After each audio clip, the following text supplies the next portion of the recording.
The Prodigal Son. There once was a man that had 2 sons. The youngest son came to his father and asked, "Father, may I have my share of the inheritance?" Reluctantly, his father replied, "Yes, my son." and the old man gave his son all of his portion. Shortly thereafter, the young man embarked on a journey to a far-off land.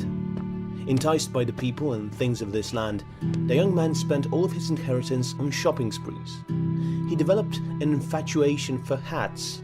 He adored the big ones, delighted in small ones.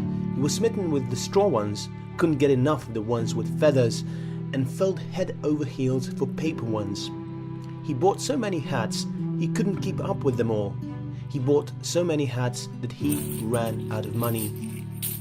Now there was a famine that came into the land, so that meant there were no more hats to buy.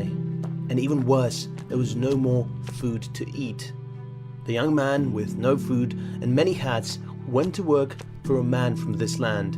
"Here is a pail. Now feed my pigs."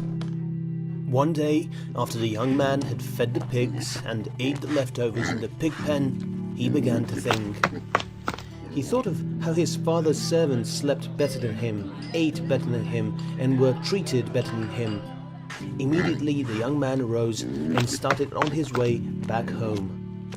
When he was still a great distance away from his father's house, his father saw him approaching. The father ran to greet his son. The young man, hungry, penniless, and, yes, hatless, was overjoyed to see his father. When the father came to the young man, he brought him back to the home and had his servant prepare a huge feast in his honor. Now the man's older son became angry, for he had remained with his father, not leaving to deplete his inheritance. But the father came to him and embraced him.